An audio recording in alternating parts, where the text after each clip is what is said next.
Semi variable overheads.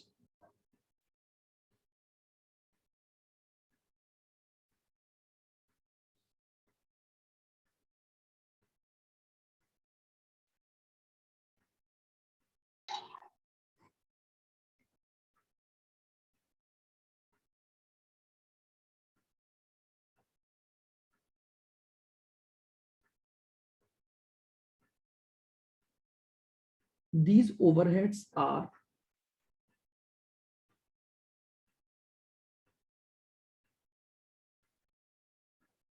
partly variable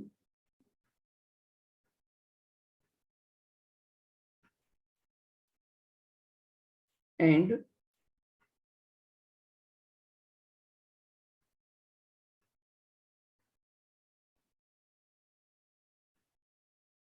partly fixed।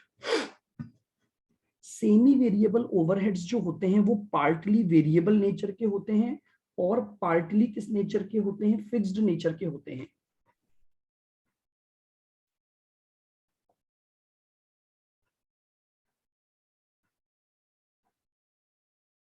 In other words,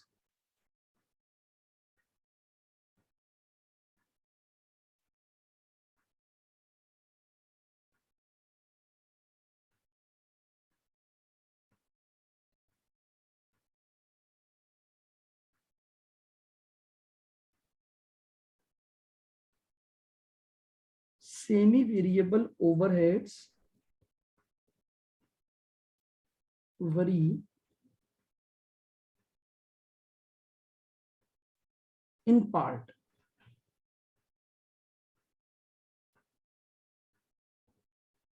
with the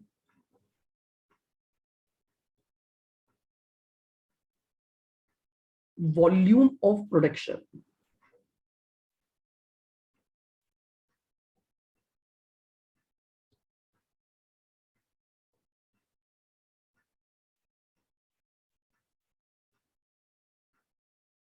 And in part they are constant।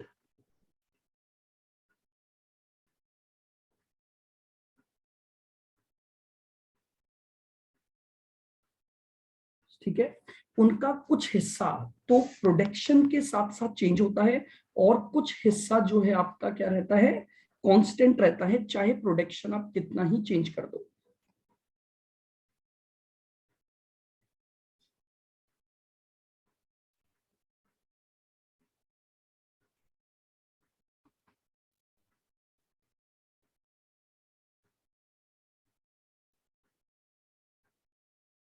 जैसे आपका हो गया repair and maintenance,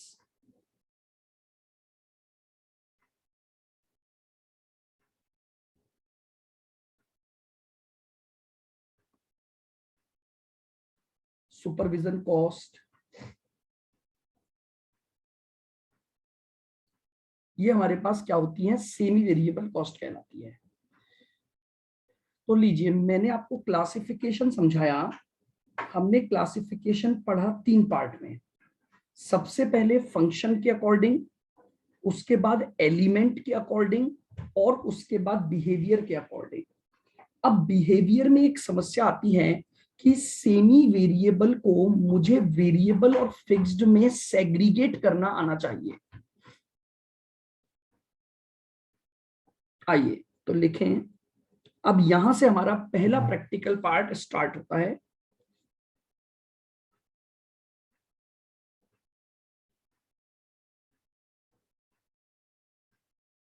sir एक बार ऊपर करना। हाँ जी,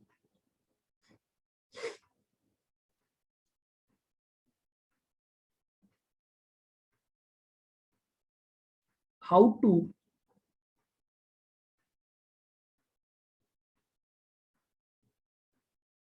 segregate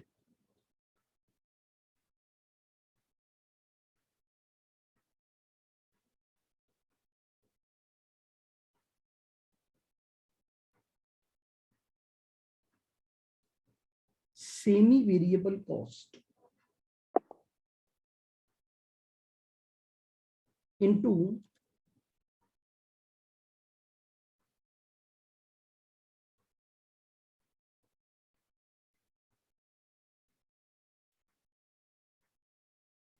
variable and fixed. How to segregate semi-variable cost into variable and fixed.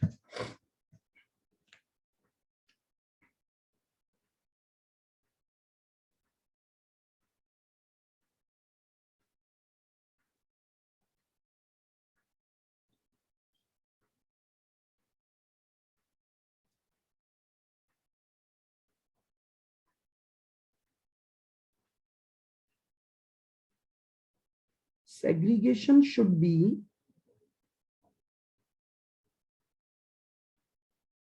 by using high point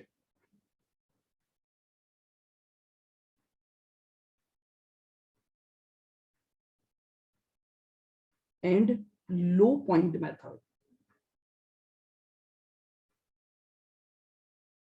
high point and low point method, method का नाम है हाई पॉइंट और लो पॉइंट मेथड। तो देखिएगा किस तरह से इस मेथड को अप्लाई किया जाता है। तो हम एक एग्जांपल लेते हैं और उस एग्जांपल से इस मेथड को हम अप्लाई करेंगे।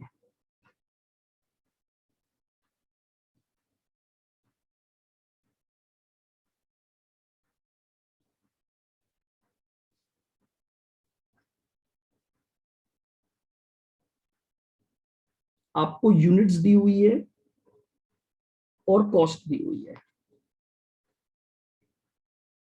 1000 यूनिट की कॉस्ट आपको दी हुई है 5000,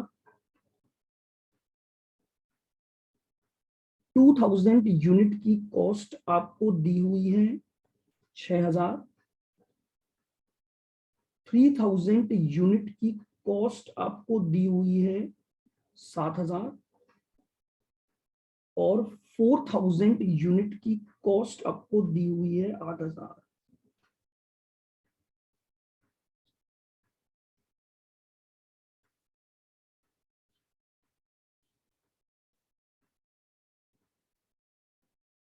apply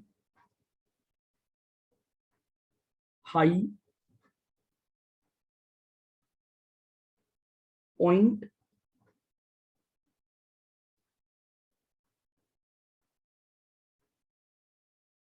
and low point method.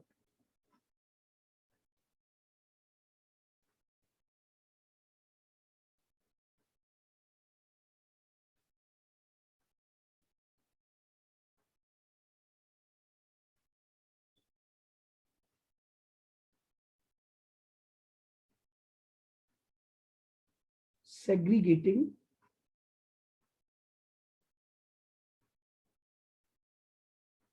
Total cost.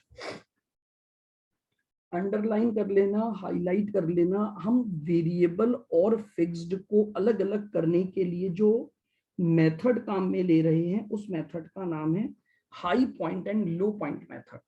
तरीका वही अलग करने का, बट चूंकि यहाँ पर मोर देन आपके पास मोर देन 2 एक्टिविटी लेवल हैं, इसलिए हम high point and low point लेते हैं। आपने ऐसा ही सेग्रीगेशन मार्जिनल कॉस्टिंग में भी किया है, लेकिन वहां पर केवल 2 ही होता था तो आप ऑटोमेटिकली डिफरेंस ले लेते थे। करूंगा यहां पर भी वही, बट चूंकि यहाँ पर मोर देन 2 एक्टिविटी लेवल है, इसलिए यहाँ एक स्पेसिफिक नाम दे दिया गया हाई पॉइंट और लो पॉइंट मेथड। हाँ, यहीं से स्टार्ट किया है।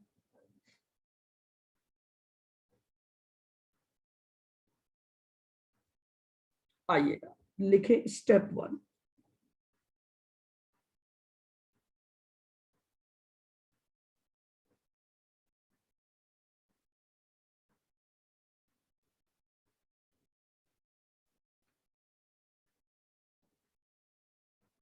Step 1.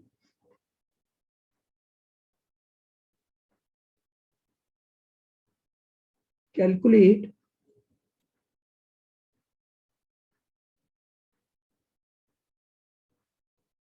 variable cost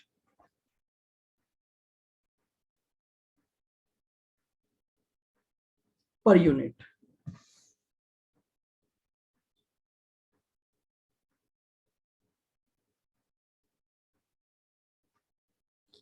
हम निकालते थे चेंज इन कॉस्ट, यहां पर भी चेंज इन कॉस्ट लूंगा, लेकिन चेंज किसका लूंगा, high point cost minus low point cost, high point cost minus low point cost divided by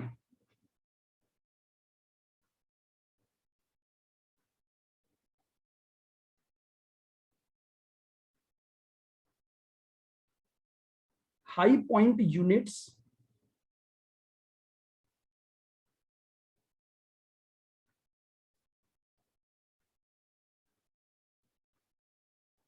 minus low point units. ये लीजिए,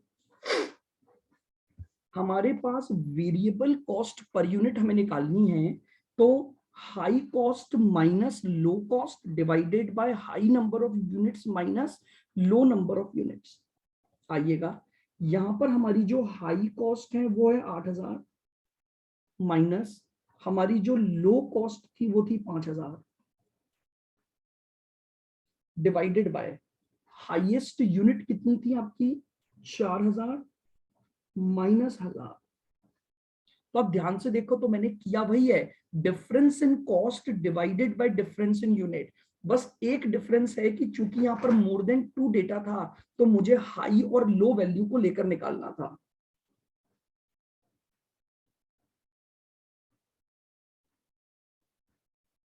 $3000 डिवाइडेड बाय 3000,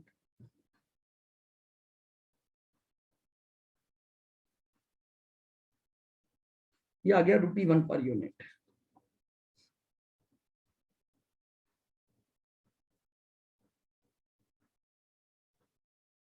स्टेप 2, अब जब हमने वेरिएबल कॉस्ट पर यूनिट निकाल ली,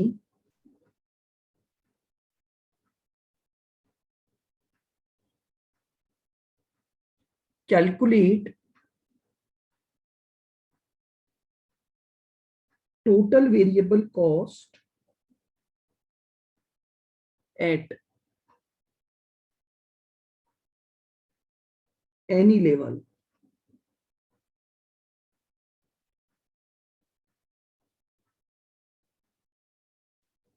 इधर हाई और लो।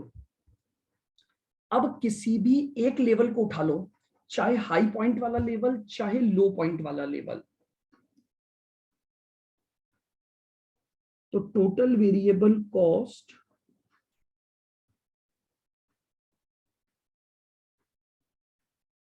एट हाई पॉइंट, तो total variable cost at high point हो जाएगा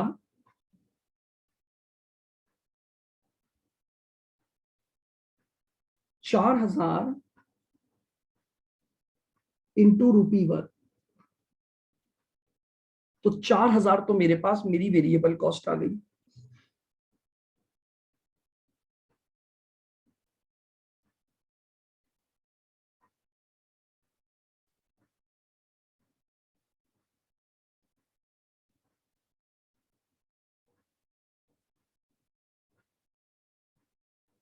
calculate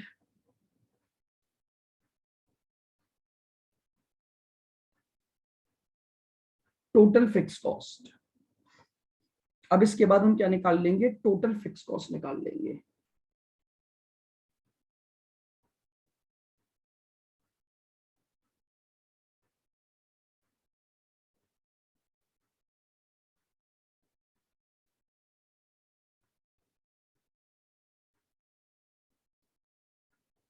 total semi variable cost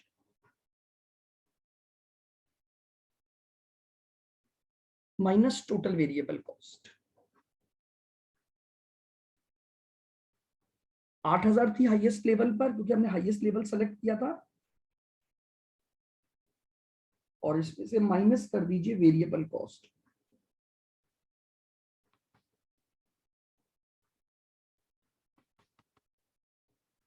ये लीजिए, ये आपके पास वेरिएबल कॉस्ट पर यूनिट भी अलग हो गई, जो ₹1 पर यूनिट है, और फिक्स कॉस्ट जो आपकी टोटलिटी में कांस्टेंट रहेगी वो रहेगी 4000। तो इस मेथड को हम क्या बोलते हैं, high and low point method बोलते हैं।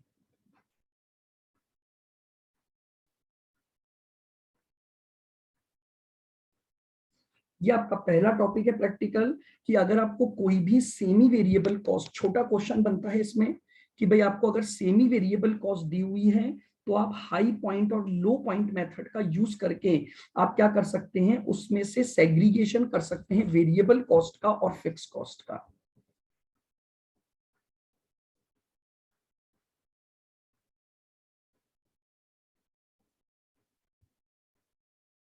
आइएगा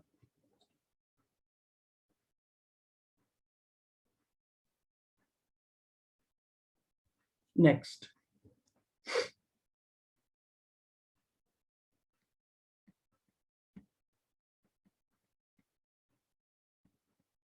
allocation and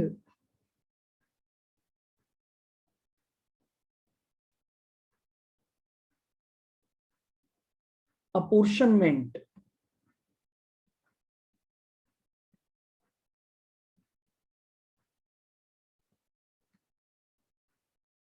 of overheads। Sir हाँ जी। सर अभी आप ये बोल रहे थे ना कि वेरिएबल कॉस्टिंग में अपन निकालते थे जब दो डेटा गिवन होता था। हम्म, सर एक बार उसका बताने को कैसे निकालते थे। क्या हो गया, भूल गए क्या? मार्जिनल कॉस्टिंग अभी खत्म किया है, difference in cost divide by difference in output, वही तो करते थे आप। सेम ही स्टेप्स थी, स्टेप्स में कोई चेंज नहीं है, बस अंतर इतना है यहां पर difference in high cost minus किया है मैंने लो कॉस्ट को, इसलिए इसको एक मेथड का नाम दिया गया। आइएगा, अब हम डिस्कस करने वाले हैं दो इंपॉर्टेंट टर्म्स को, which is called allocation of overhead and another one is apportionment of overhead. ये आपका दूसरा प्रैक्टिकल टॉपिक बनता है। लिखें इसमें सबसे पहले,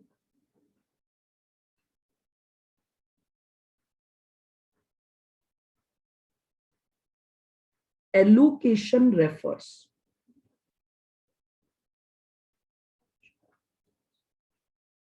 टू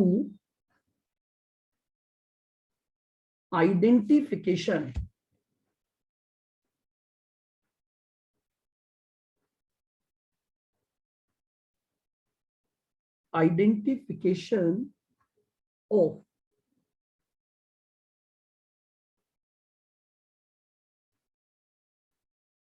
overhead cost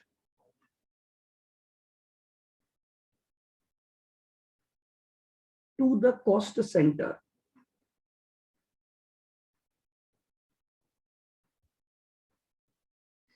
एलोकेशन का मतलब होता है किसी भी ओवरहेड कॉस्ट का आइडेंटिफिकेशन की वो किस कॉस्ट सेंटर पर लग रही है। जैसे मान लो फॉर एग्जांपल मैं आपको ये बोलूं कि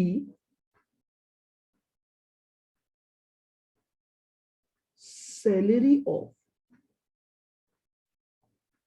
supervisor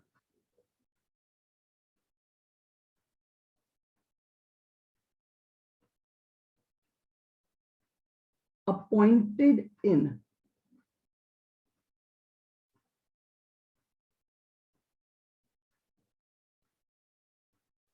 department B. Department B is a cost centre, और या एक डिपार्टमेंट है, वहां पर मैंने एक सुपरवाइजर अपॉइंट किया है। तो बताओ क्या ये जो सैलरी है ये किसी पर्टिकुलर डिपार्टमेंट पर आइडेंटिफाइबल है या नहीं है, कि भैया ये जो सैलरी का खर्चा हो रहा है वो प्रॉपरली उस सुपरवाइजर पर किया जा रहा है जिसको डिपार्टमेंट बी में आपने अपॉइंट किया है।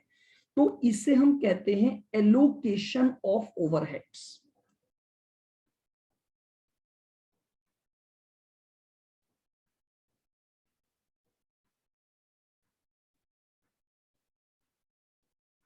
हायर चार्जेस ऑफ मशीन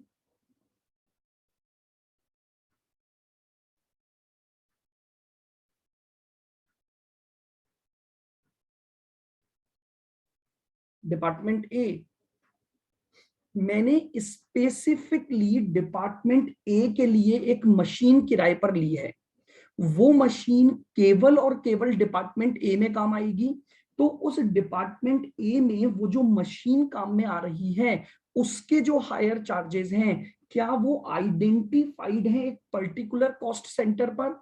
हाँ, वो आइडेंटिफाइड है एक पर्टिकुलर कॉस्ट सेंटर पर, तो इसीलिए इसको क्या बोला जाएगा? एलोकेटेड ओवरहेड्स बोला जाएगा या एलोकेशन ऑफ ओवरहेड बोला जाएगा। फिर लिखें,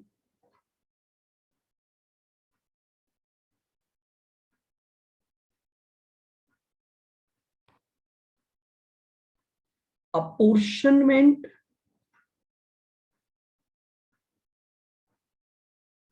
refers to the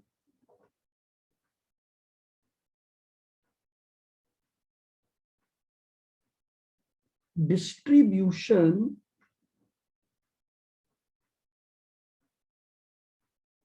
of common overheads. Distribution of common overheads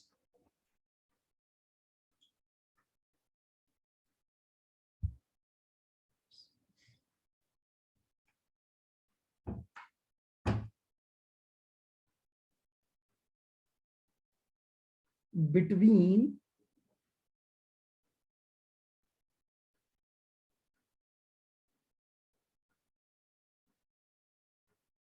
all departments या कॉस्ट सेंटर्स। अपॉर्शनमेंट मतलब है कॉमन ओवरहेड्स का डिस्ट्रीब्यूशन करना।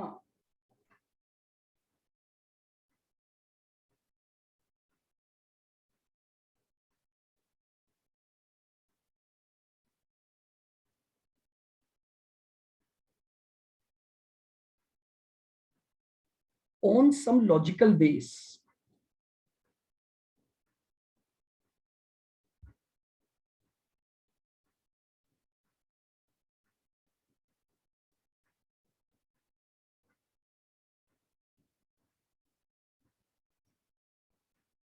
When identification to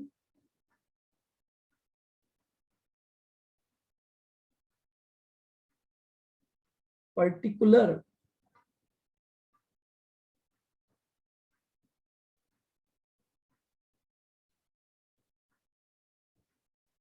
cost center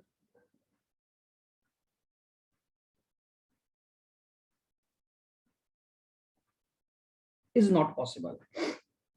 तो दो टर्म्स मैंने लिखी। एलोकेशन का मतलब है डायरेक्टली आइडेंटिफाइड है कि ये पर्टिकुलर खर्चा किस पर्टिकुलर कॉस्ट सेंटर पर हुआ है, और अपोर्शनमेंट का मतलब है कॉमन खर्चे हैं, हम आइडेंटिफाई नहीं कर पा रहे हैं कि ये कॉमन खर्चा किस पर्टिकुलर कॉस्ट सेंटर का है, क्योंकि ये कॉमन है। तो उसको क्या किया जाएगा? एक लॉजिकल बेस पर, एक लॉजिकल बेस पर डिस्ट्रीब्यूट किया जाना चाहिए। तो एलोकेशन का मतलब है डायरेक्ट आइडेंटिफिकेशन, और अपोर्शनमेंट का मतलब है कि डिस्ट्रीब्यूशन करना ऐसे कॉमन ओवरहेड्स का जो कि आपने एक पर्टिकुलर कॉस्ट सेंटर के लिए न करके कई सारे डिपार्टमेंट या डिवीजन के लिए किया होगा। तो उनका एक लॉजिकल बेस ढूंढना पड़ेगा। लॉजिकल बेस का मतलब हो गया एक रेशो ढूंढना पड़ेगा, जिस रेशो के आधार पर आप क्या करोगे? कॉमन ओवरहेड्स को बांटोगे, तो उसे हम कहते हैं अपोर्शनमेंट। कुछ एग्जांपल पर अगर हम बात करें,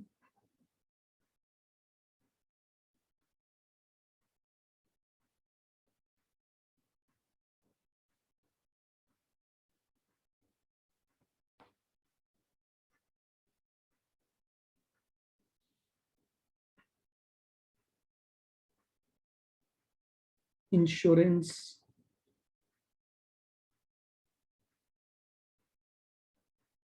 ऑफ स्टॉक,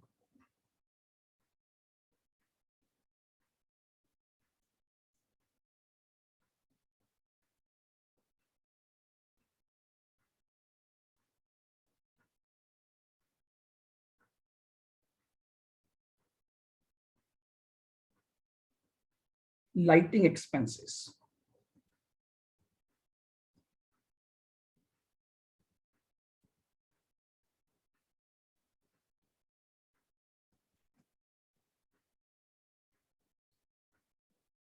तो अपोर्शनमेंट का मतलब समझ में आ गया, कॉमन खर्चों को डिस्ट्रीब्यूट करोगे किसी एक लॉजिकल बेस के ऊपर, कि भैया हाँ ये एक पर्टिकुलर लॉजिकल बेस है जिसके ऊपर हम क्या करेंगे, इन खर्चों को, जो कि कॉमन खर्चे आपको दिए हुए हैं, वो कॉमन खर्चे हम क्या करेंगे, बांट देंगे।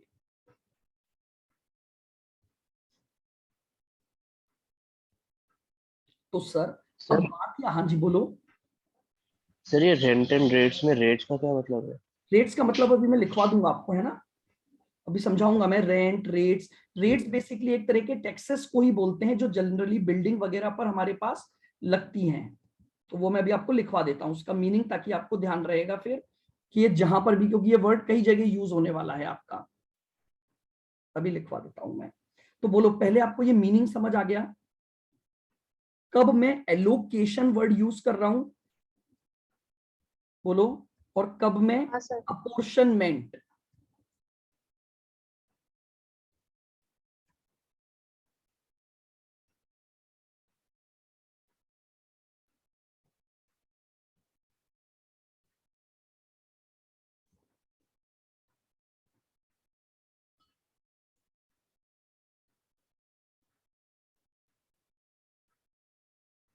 आइएगा,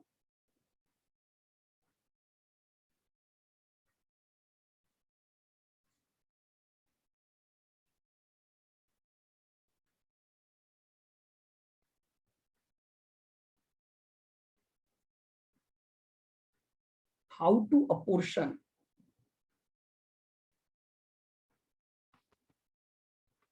कॉमन ओवरहेड्स। अब भैया सीधी सी बात आई, हमने लिख तो दिया कि ओवरहेड को बांटने के लिए आपको क्या चाहिए, एक कॉमन क्या चाहिए, एक लॉजिकल बेस चाहिए। नाउ द पॉइंट अराइज कि वो लॉजिकल बेस क्या होगा हमारा, हम कैसे और किस लॉजिकल बेस पर हम उसे क्या करेंगे, बांटेंगे। तो how to apportion common overheads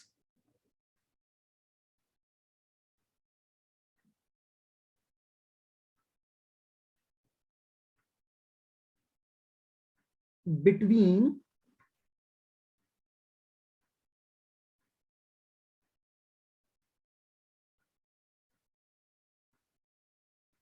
departments.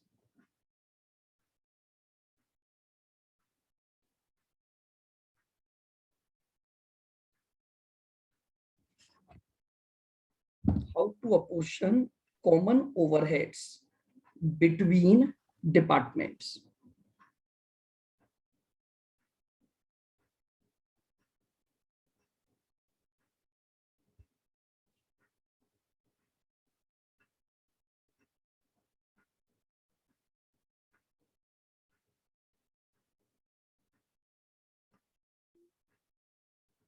Apportionment of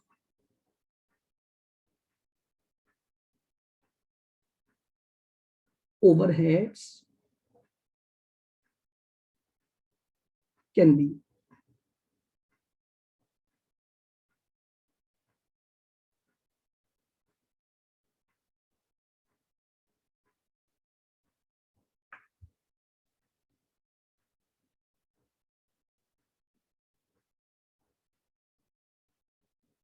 primary distribution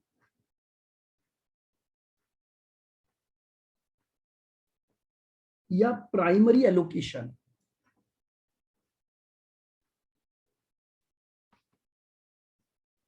और एक होगा secondary allocation.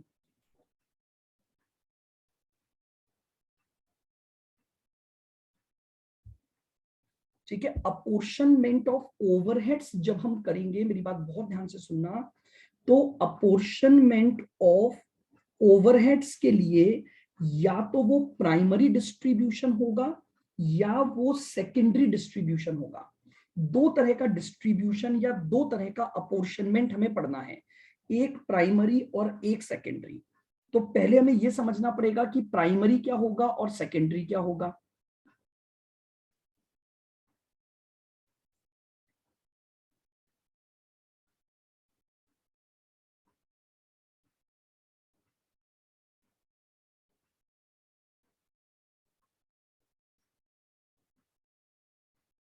Whenever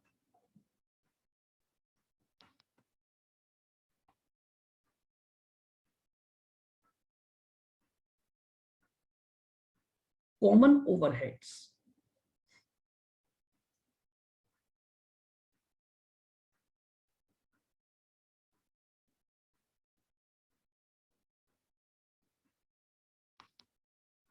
are apportioned to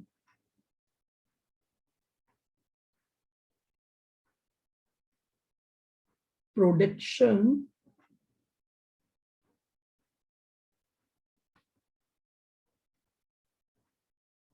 departments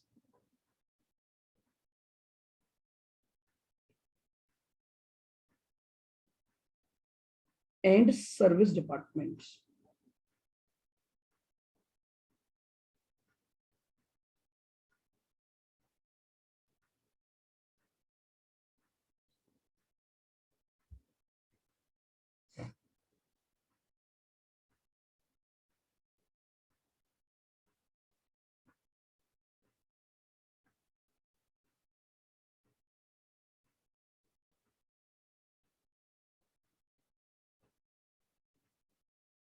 देखिएगा मैं क्या बोल रहा हूं, whenever common overheads are apportioned to production department, underline करना,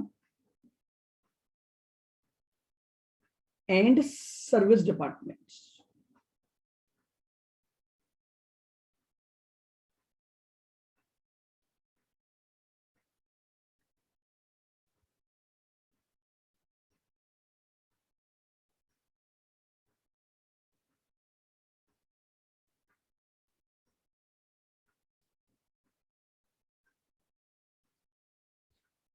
पहले लिखो फिर इसको हम समझते हैं। और second,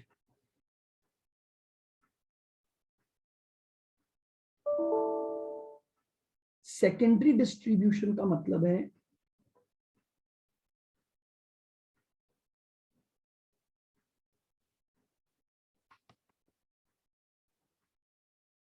apportionment to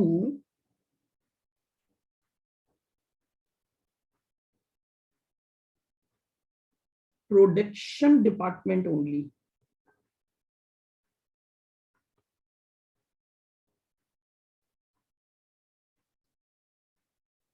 To production department only.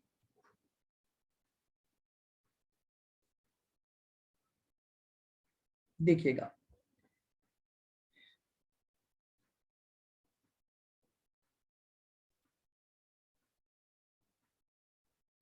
apportionment can be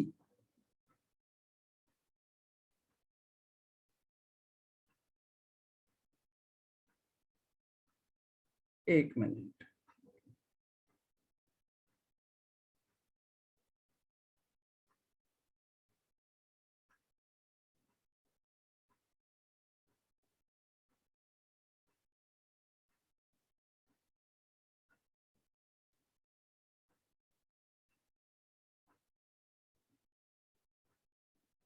देखिएगा देखो किसी भी ऑर्गेनाइजेशन में जो डिविजन्स या कॉस्ट सेंटर्स होते हैं वो दो तरह के होते हैं।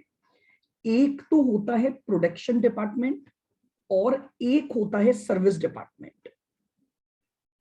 प्रोडक्शन डिपार्टमेंट उन डिपार्टमेंट को बोला जाता है जो कि किसी भी प्रोडक्ट की मैन्युफैक्चरिंग एक्टिविटी में लगे हुए हैं, यानी कोई प्रोडक्ट प्रोड्यूस कर रहे हैं।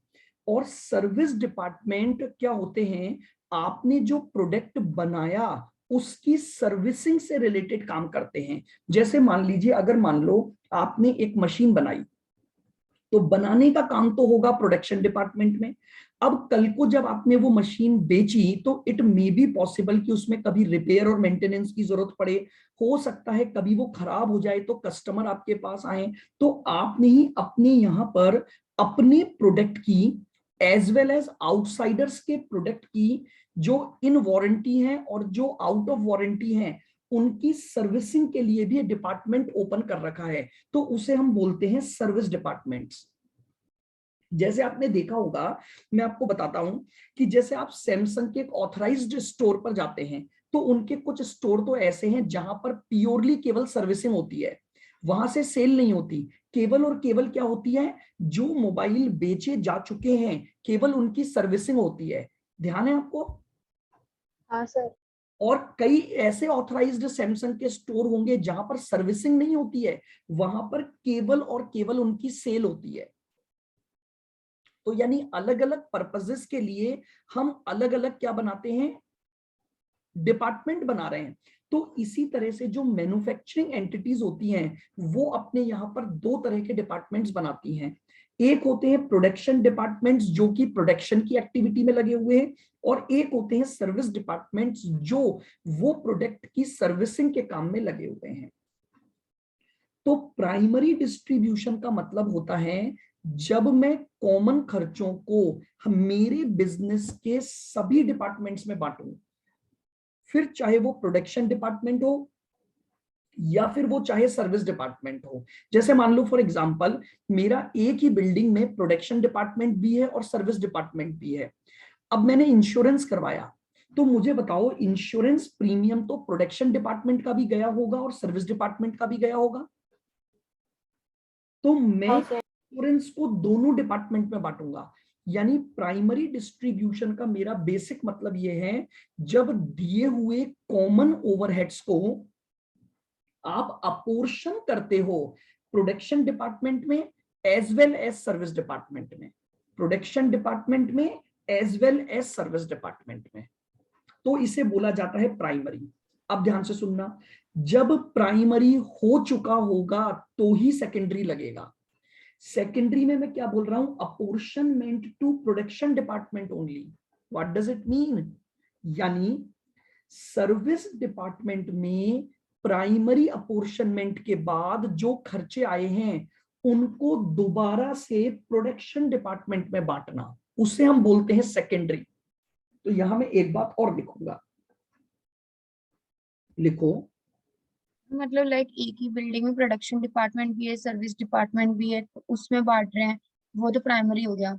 हाँ, अब आपने सर्विस में खर्चे बांट दिए, हाँ। अब सर्विस डिपार्टमेंट के खर्चों को दोबारा से बांटा जाएगा जितने भी प्रोडक्शन डिपार्टमेंट्स हैं उनमें।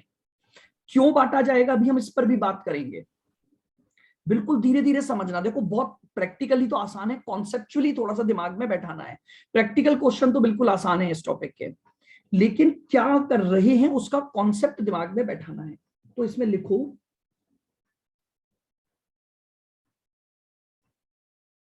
After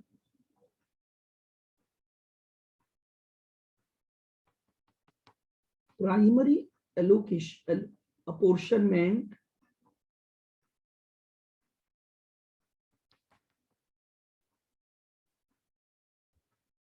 after primary apportionment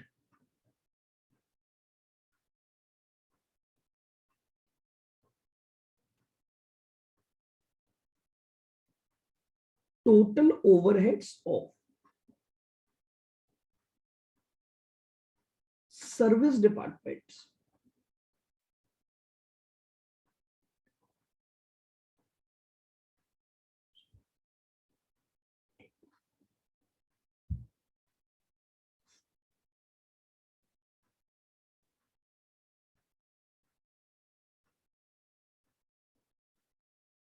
redistributed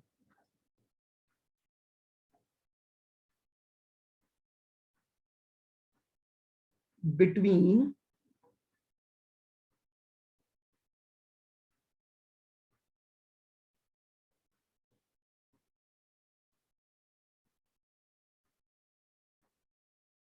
production department. इसीलिए सेकेंडरी डिस्ट्रीब्यूशन को रीडिस्ट्रीब्यूशन भी कहा जाता है। इसीलिए सेकेंडरी डिस्ट्रीब्यूशन को रीडिस्ट्रीब्यूशन भी कहा जाता है, और सेकेंडरी डिस्ट्रीब्यूशन हमेशा प्राइमरी के बाद ही आएगा। तो अपोर्शनमेंट में आप दो तरह का अपोर्शनमेंट पढ़ने वाले हो, एक है प्राइमरी अपोर्शनमेंट और एक है सेकेंडरी अपोर्शनमेंट। प्राइमरी अपोर्शनमेंट या प्राइमरी डिस्ट्रीब्यूशन का मतलब है जितने भी कॉमन ओवरहेड्स दिए गए हैं उन सभी कॉमन ओवरहेड्स को सभी डिपार्टमेंट्स में बांटना, उन कॉमन ओवरहेड्स को सभी डिपार्टमेंट्स में बांटना, फिर चाहे वो प्रोडक्शन डिपार्टमेंट हो या सर्विस डिपार्टमेंट हो। जब आपका प्राइमरी डिस्ट्रीब्यूशन कंप्लीट हो जाए, जब आपका प्राइमरी डिस्ट्रीब्यूशन कंप्लीट हो जाए तो हम जाते हैं सेकेंडरी पर। सेकेंडरी में हम क्या करेंगे, प्राइमरी डिस्ट्रीब्यूशन के बाद सर्विस डिपार्टमेंट में जो टोटल ओवरहेड आए हैं, सर्विस डिपार्टमेंट के उन टोटल ओवरहेड को रीडिस्ट्रीब्यूट किया जाता है केवल और केवल प्रोडक्शन डिपार्टमेंट्स में। तो उस डिस्ट्रीब्यूशन को हम कहते हैं सेकेंडरी डिस्ट्रीब्यूशन। बताइए क्या डेफिनेशन बिल्कुल क्लियर है आपको? प्राइमरी का मतलब होगा गिवन कॉमन ओवरहेड्स को production as well as service दोनों में बांटोगे। जब प्राइमरी खत्म हो जाएगा तो आपके पास सर्विस डिपार्टमेंट में कुछ ओवरहेड्स आ जाएंगे उस प्राइमरी डिस्ट्रीब्यूशन की वजह से। अब आपके पास जो सर्विस डिपार्टमेंट में ओवरहेड्स आए हैं उन ओवरहेड्स को आप क्या करोगे, दोबारा से बांटोगे, उन ओवरहेड्स को आप दोबारा से रीडिस्ट्रीब्यूट करोगे, और वो जो रीडिस्ट्रीब्यूशन आप करोगे वो रीडिस्ट्रीब्यूशन केवल और केवल किसमें होगा, प्रोडक्शन डिपार्टमेंट में होगा। वो केवल और केवल किसमें होगा, प्रोडक्शन डिपार्टमेंट में होगा। और इसी को हम क्या बोलेंगे, इसी को हम बोलेंगे सेकेंडरी डिस्ट्रीब्यूशन या सेकेंडरी अपोर्शनमेंट या रीडिस्ट्रीब्यूशन या रीअपोर्शनमेंट ऑफ ओवरहेड्स। तो अब आपको दो बातें सीखनी है, प्राइमरी डिस्ट्रीब्यूशन कैसे किया जाएगा और सेकेंडरी डिस्ट्रीब्यूशन कैसे किया जाएगा।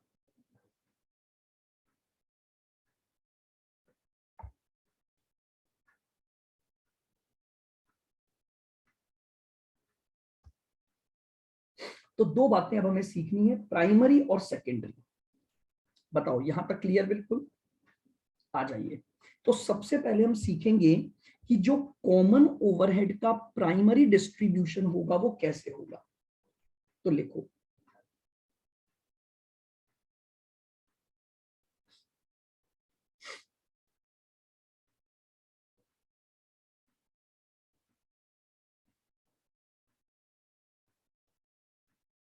Logical base oblique ratio used for primary apportionment.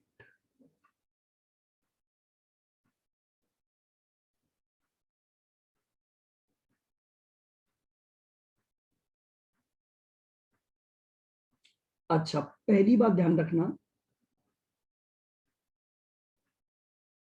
अगर क्वेश्चन ने किसी भी खर्चे के लिए कोई रेशो दे दिया है तो priority should be given to that ratio. यानी मैं यहां पर आपको दो बातें बता रहा हूं, लॉजिकल बेस और रेशो ढूंढना प्राइमरी अपोर्शनमेंट करने का। तो प्राइमरी अपोर्शनमेंट जब आप करोगे तो आपके पास क्या होगा,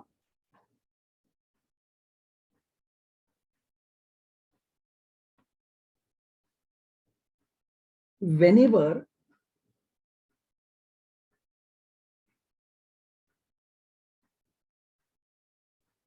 any specific ratio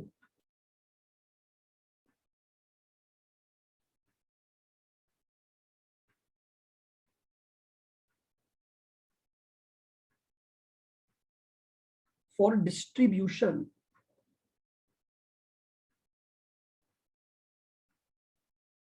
is given, then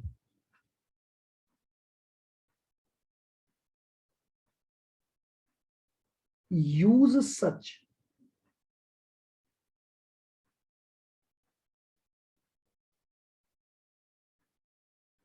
specific ratio. भैया सीधी सी बात है, मेरी बात को समझ पा रहे हो? अगर आपको डिस्ट्रीब्यूशन के लिए कोई स्पेसिफिक रेशो क्वेश्चन में दे दिया तो आप उसी स्पेसिफिक रेशो को यूज करोगे।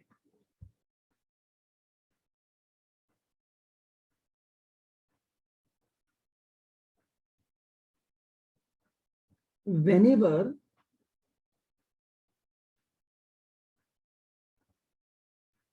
there is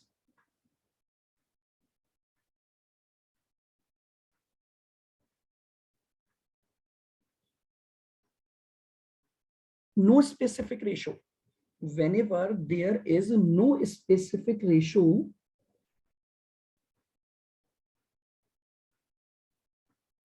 then use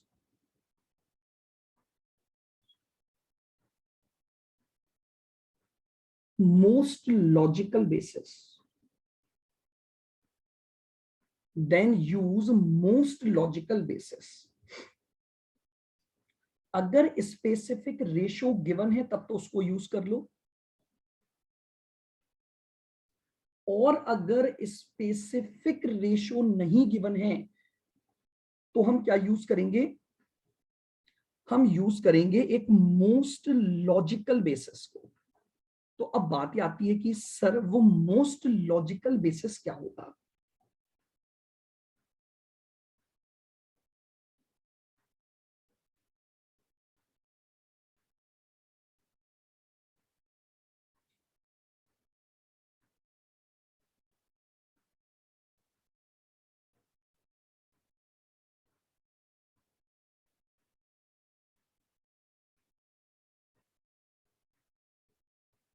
यहां हम लेते हैं एक्सपेंसेस और यहां हम लेते हैं उसका मोस्ट लॉजिकल बेसिस। आपको इस चार्ट को समझना है और इसी चार्ट में अकॉर्डिंगली आपको क्या करना है? डिस्ट्रीब्यूशन करना होगा।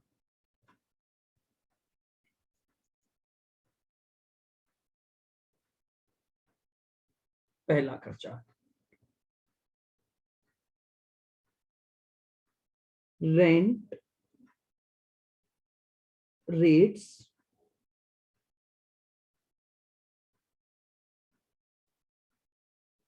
एंड टैक्सेस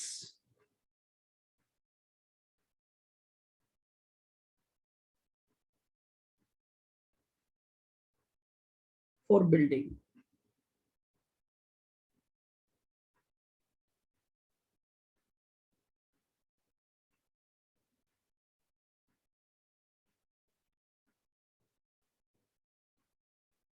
फिर है heating expenses,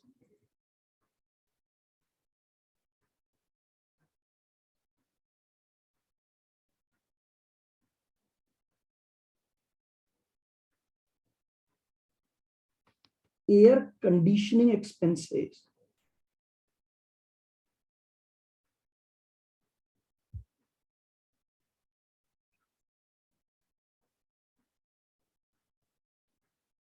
fire precaution service,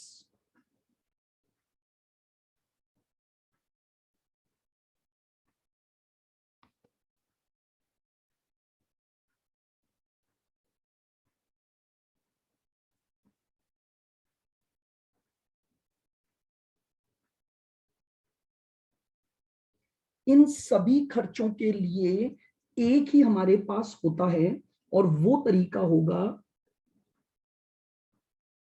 floor area of departments.